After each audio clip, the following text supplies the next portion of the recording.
Hello students. आइए आज हम करते हैं क्लास 7th के लिए एक्सरसाइज 4.4। और इसमें कुछ स्टेटमेंट दी गई है, इनको पढ़ के आपने समीकरण बनानी है। देखिए, निम्नलिखित स्थितियों के लिए समीकरण बनाइए और फिर उन्हें हल करके अज्ञात संख्याएं ज्ञात कीजिए। ए पार्ट इसका, एक संख्या के 8 गुने में 4 जोड़िए, आपको 60 प्राप्त होता है।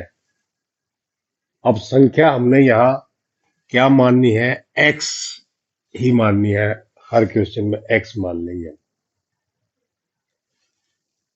8 गुणे में 4 जोड़ी, 8 गुणे का मतलब इसको 8 से गुणा कर दें, 8x, और 4 जोड़ना है तो +4,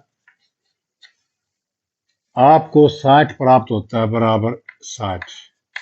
ये हो गया, ये बन गई हमारी एक समीकरण। और फिर यह लिखा, और फिर उन्हें हल करके अज्ञात संख्याएं ज्ञात कीजिए, यानी कि एक्स की वैल्यू ज्ञात कीजिए। अज्ञात संख्या हमारी यहाँ एक्स है, तो इसको अब हल करना है। हल करना आपने पहले सीख चुके हो आप। जिस तरह से ये +4 है, इसको अगर हम इस साइड में ले जाएंगे तो क्या हो जाएगा? -4 हो जाएगा। और ये क्या हो जाएगा? 8x बराबर हो गया 60 - 4। 8x तो इसी प्रकार से हम यहाँ लिख लेंगे, 8x बराबर इस साइड में क्या हो गया? 60 - 4, तो कितना हो गया? 56। और हमने x की वैल्यू निकालनी है। ये 8 जो है इस x के साथ मल्टीप्लाई है, दूसरी साइड में जब हम ले जाएंगे इसको तो ये डिवाइड हो जाएगा, भाग हो जाएगा, बटे 8 हो जाएगा। और 8 से इसमें काट दो, 8 7 56। इसलिए हम लिख सकते हैं कि x की वैल्यू क्या आ गई? 7 आ गई। सेकंड है, एक संख्या का घटा 4 संख्या 3 देता है। संख्या हमने पता है, संख्या क्या है? x का घटा 4, इसमें से घटा दिया 4, और संख्या 3 देता है का मतलब इसकी वैल्यू 3 है। ये एक समीकरण है। अब इस -4 को जब उस साइड में ले जाएंगे तो क्या हो जाएगा? 3 प्लस में 4 हो जाएगा। इसलिए यहाँ x की वैल्यू क्या आ जाएगी? 3 + 4 7 आ गई। इसमें भी 7, उसमें भी 7। यदि मैं किसी संख्या का 3/4 लेकर इसमें 3 जोड़ दूं तो मुझे 21 प्राप्त होता है। अब 3/4 क्या होता है? 3/4 को 3/4 कहते हैं। और किसी संख्या का, संख्या क्या है? x का माने क्यों गुणा इस x का 3/4, तो इसको 3/4 इसे पहले लिख दिए, इस x के साथ गुणा हो गया 3/4। इसमें 3 जोड़ दो, +3 कर दो, बराबर मुझे 21 प्राप्त होता है। तो 21 आ जाएगा। ये अब 3/4 है, ये 3/4 को उठा के और राइट हैंड साइड में मैं इसको ट्रांसफर कर दूं तो क्या हो जाएगा? 3/4 का उल्टा हो जाएगा, 4/3 हो जाएगा, और यहाँ केवल x रह जाएगा। x पहले इस 3 को ले चलेंगे हम, 3/4 को बाद में लेंगे, पहले इस 3 को ले चलेंगे। इस 3 को अगर हम लेके चले परली साइड में तो क्या हो जाएगा? यहाँ बराबर 21 है, और ये क्या हो जाएगा? +3 था, -3 हो गया, तो 21 में से 3 घटाओगे 18 आ गया। तो नेक्स्ट स्टेप में हम क्या करेंगे? x की वैल्यू क्या होगी? 21 में से 3 गई है तो 18, और जो 3/4 है, यदि इसको ट्रांसफर उधर करते हम तो ये पलट जाएगा, 4/3 हो जाएगा, गुणा में 4/3, और 3 से इसको काट दो, 3 से 18। तो x की वैल्यू क्या आ गई? x की वैल्यू आ गई 4 × 6, यानी कि 24। इस तरह की स्टेटमेंट है जिसमें आपने पढ़ पढ़ के पहले इसकी एक समीकरण बनानी है और फिर उसमें से मान निकालना। देखिए, जब मैंने किसी संख्या के दुगने में से, संख्या क्या है? x, दुगना क्या हो जाएगा? 2x, 11 को घटाया -11, तो परिणाम 15 प्राप्त होता है, इज इक्वल टू 15।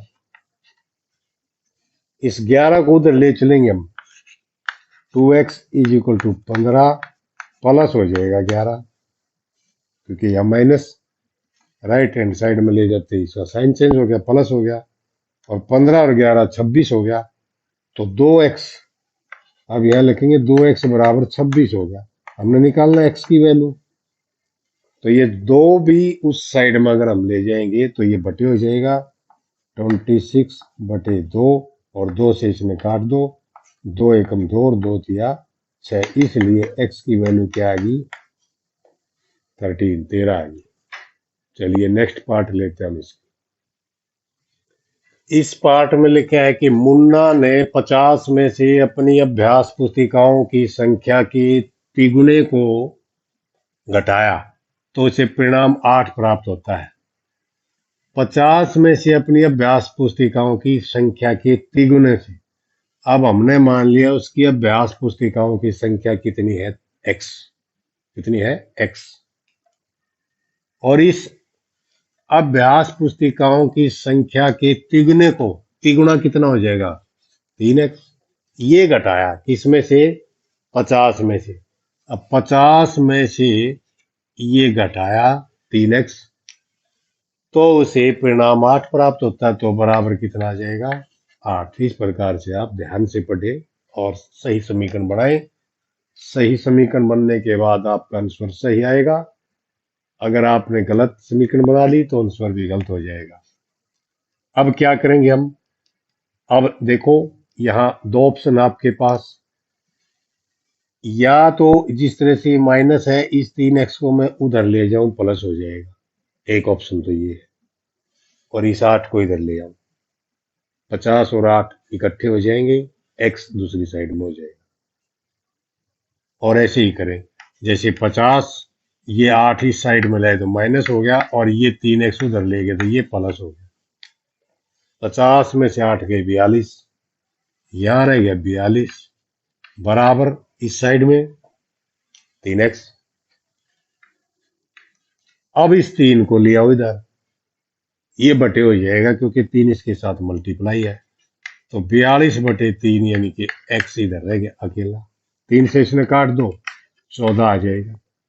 तो इसलिए x की वैल्यू कितनी आएगी, 14 आएगी।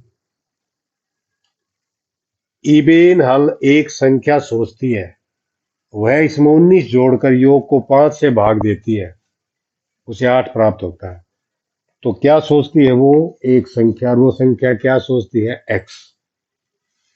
वह इसमें 19 जोड़कर, इसमें 19 जोड़ दिया, योग को 5 से भाग करती है, यानी कि इस पूरी संख्या को 5 से भाग कर दिया, उसे 8 प्राप्त होता है, तो इज इक्वल टू 8 आ जाएगा। अब इसकी वैल्यू निकालनी है तो पहले इस 5 को हम उधर ले जाएंगे, ये गुणा हो जाएगा क्योंकि यहाँ भाग है ये, तो x प्लस में 19 बराबर हो गया 8 गुणा में 5। अब क्या करेंगे हम, x इज इक्वल टू, ये जो प्लस 19 है इसको भी उधर ले जाए, माइनस हो जाएगा, ये हो जाएगा 8 5 40 और माइनस 19, तो x की वैल्यू क्या आ जाएगी, 40 में से 19 गए 21, तो ये 21 आएगी x की वैल्यू। अब इसी प्रकार से हम इसके अगले पार्ट्स कर सकते हैं, जितने भी पार्ट्स हैं आप आराम से इसकी समीकरण बनाइए और उसका हल कीजिए। इस स्टेटमेंट में लिखा है, अनवर एक संख्या सोचता है, यदि वह इस संख्या के 5/2 में से 7 निकाल दे, निकाल दे का मतलब माइनस कर दे, घटा दे, तो परिणाम 23 है। हमें पता है वो कौन सी संख्या सोचता है, x, और वह इस संख्या के 5/2 में से, इस संख्या का 5/2 क्या हो जाएगा, 5/2 गुणा हो जाएगा इसके साथ, और इसमें से माइनस कर दे 7, यानी कि 7 निकाल दे, तो परिणाम 23 आता है, बराबर 23 है। अब इस 7 को पहले उधर ले चले, प्लस हो जाएगा 5/2, x बराबर 23 प्लस 7, 23 प्लस 7 कितना हो जाएगा? 23 प्लस 7 हो गया 30। अब इस 5/2 को हम उस साइड में ले चलेंगे, ये पलट जाएगा, तो x की वैल्यू आ जाएगी 30। यहाँ पलट दो इसको, 2/5 हो जाएगा और 5 से काट देंगे, 5 6 का 30, तो x की वैल्यू क्या आ गई? 6 दूनी 12। तो ये इस प्रकार की आपकी कुछ स्टेटमेंट थी। अब हम इससे अगला नेक्स्ट क्वेश्चन लेते हैं, सेकंड। देखिए सेकंड क्वेश्चन है, यहाँ सेकंड क्वेश्चन की स्टेटमेंट देखिए, ऊपर लिखा है निम्नलिखित को हल कीजिए। अध्यापिका बताती है कि उनकी कक्षा में एक विद्यार्थी द्वारा प्राप्त किए गए अधिकतम अंक प्राप्त किए न्यूनतम अंक का दुगुना जमा 7 है। प्राप्त किए गए अधिकतम अंक 87 है, तो प्राप्त किए गए न्यूनतम अंक क्या है? यहाँ दो चीज है इस क्वेश्चन के अंदर, एक प्राप्त किए गए अधिकतम अंक और दूसरी चीज है प्राप्त किए गए न्यूनतम अंक। हमसे पूछा क्या गया है? प्राप्त किए गए न्यूनतम अंक क्या है? जो हमसे पूछा गया है उसको हम मान लेते हैं कि मान लिया या माना प्राप्त किए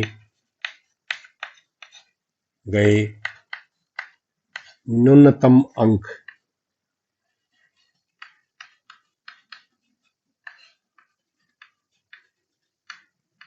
x मान के चलना है, हर सवाल में x मानेंगे, x से आसान रहता है।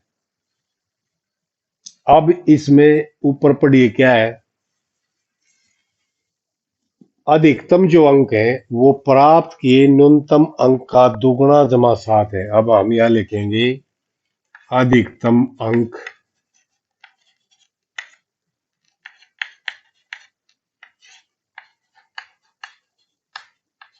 कितने हैं? प्राप्त किए न्यूनतम अंक का दुगुना, ये है न्यूनतम अंक, इसका दुगुना ये हो गया, जमा 7 है, जमा 7, ये है अधिकतम अंक। और आगे लिखे है प्राप्त किए अधिकतम अंक 87, यानी कि इसकी वैल्यू 87 है। यहां आप ये समझ जरूर लिखें कि प्रश्नानुसार ये जो चीज है 2x + 7, ये दे रखे 87, 87 है, ये लिखा हुआ है, अंक 87 है अधिकतम अंक। तो अब इस 7 को उधर ले चलेंगे, 2x बराबर है 87 - 7, तो 2x की वैल्यू कितनी आ गई? 80। अब इस 2 को भी उधर ले चलेंगे, 2 उधर जाके क्या हो जाएगा? बटे, क्योंकि यहाँ इसके साथ गुणा है, उधर जाके भाग हो गया, 2 से इसको भाग कर दो, 2 से 8 0, तो x की वैल्यू क्या आ गई? 40। क्या मानना था x हमने? प्राप्त किए गए न्यूनतम अंक x माना था, जो कि 40 है। इस प्रकार से आप इनको आसानी से हल करें। इसके बी पार्ट में त्रिभुज का सवाल है, किसी समद्विबाहु त्रिभुज में आधार कोण बराबर होते हैं, शीर्ष कोण 40 डिग्री है, इस त्रिभुज के आधार कोण क्या है? और यहाँ ब्रैकेट में आपको एक हिंट भी दिया गया है, याद कीजिए कि त्रिभुज के तीनों कोणों का योग 180 डिग्री होता है। आपको याद होगा, त्रिभुज चाहे छोटी है बड़ी है किसी भी प्रकार की है, उसके तीनों कोणों का योग 180 डिग्री होता है। अब हमने इस क्वेश्चन में क्या चीज निकालनी है? त्रिभुज के आधार कोण क्या है? अब एक रफ सी फिगर मैं आपके सामने बनाता हूं। ये एक समद्विबाहु त्रिभुज है जिसमें ये दो भुजा बराबर है, और जो बराबर भुजा है तो इस भुजा के सामने का कोण ये है और इस भुजा के सामने का कोण ये दोनों कोण आधार कोण कहलाते हैं, और ये दोनों बराबर होते हैं, क्योंकि भुजाएं बराबर है तो कोण भी बराबर है। और इस त्रिभुज का यदि मैं नाम लिख दूं ए, बी और सी, और जो ये ऊपर वाला कोण है ये 40 डिग्री दिया हुआ है, ये है आपके सामने क्वेश्चन। आपने ये बताना है, बताइए ये दोनों आधार कोण कितने डिग्री के हैं, और दोनों एक जैसे हैं। मैंने बताया था जो चीज निकालनी है वो मान के चलना है कि माना आधार कोण या प्रत्येक आधार कोण प्रत्येक आधार कोण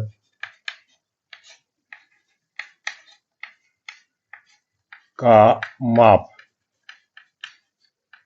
वो हमने x डिग्री ही मानना है। x है, मान ली ये कोण भी x है, ये भी x है, ये 40 है। शीर्ष कोण जो है वो दिया हुआ है, शीर्ष कोण का माप ये 40 डिग्री है। ये दो चीज आपके सामने है और आपने निकालना है x की वैल्यू। अब यहां देखिए जो हिंट दिया गया है, इसी से सवाल को हम आगे बढ़ाएंगे कि त्रिभुज के तीनों कोणों का योग 180 डिग्री होता है। इसमें तीन कोण हो गए, कोण ए, कोण बी, कोण सी। या हम लिख भी देंगे कि त्रिभुज के तीनों कोणों का योग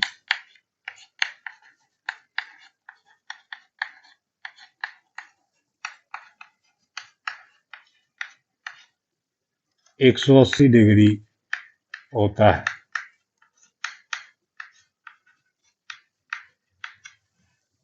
अब यहां लिखेंगे हम कोण ए प्लस कोण बी प्लस कोण सी, और इनका जोड़ होना चाहिए 180 डिग्री।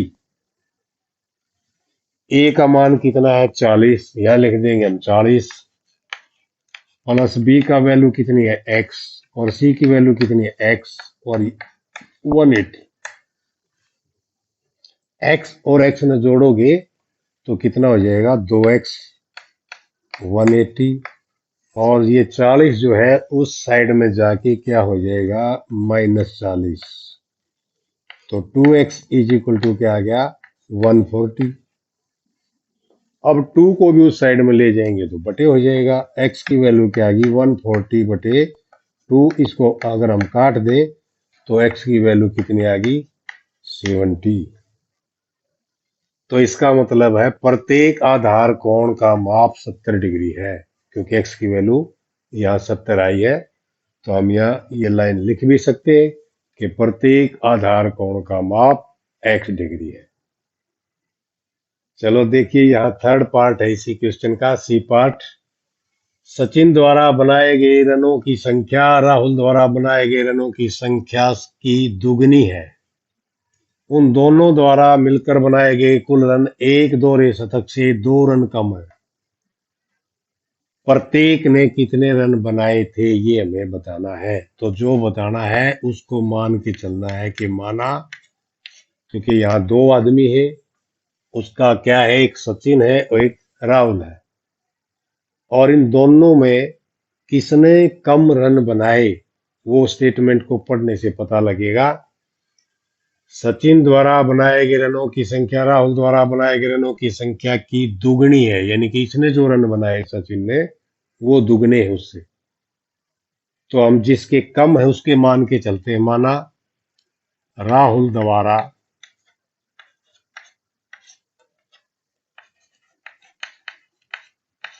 बनाए गए रनों की संख्या, इसको हमने x मान लिया कि राहुल ने x रन बनाए। फिर दूसरा नाम है सचिन। माना सचिन द्वारा बनाए गए रनों की संख्या, इसका क्या करेंगे दुगनी, इससे दुगना 2x हो जाएगा।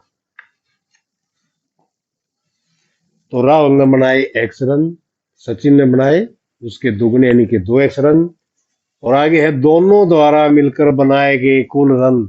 अब दोनों द्वारा तो ये है, प्रश्नानुसार हम ये लिख सकते हैं कि दोनों ने जो रन बनाए, एक ने x बनाए दूसरे ने 2x बनाए, इन दोनों द्वारा मिलकर बनाए गए कुल रन एक दोहरे शतक से 2 रन कम है।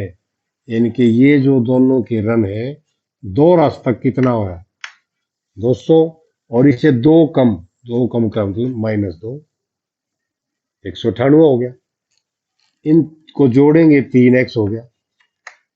क्योंकि ये एक एक्स है, इसका अगर कुछ नहीं लिखा होता या एक होता है तो एक एक्स और दो एक्स, तीन एक्स होगी, और इसमें से इसको घटाओगे 198, और x की वैल्यू क्योंकि हमने निकालनी है, इस 3 को उस साइड में ले जाएंगे जब राइट हैंड साइड में, तो ये बटे हो जाएगा इसके, और 3 को काट दो, 3 छिके 18 और 3 छिके 18, तो x की वैल्यू क्या आ गई 66, अर्थात राहुल द्वारा बनाए गए रनों की संख्या होगी 66 और सचिन द्वारा बनाए रनों की संख्या हो जाएगी इसका डबल, 66 का डबल।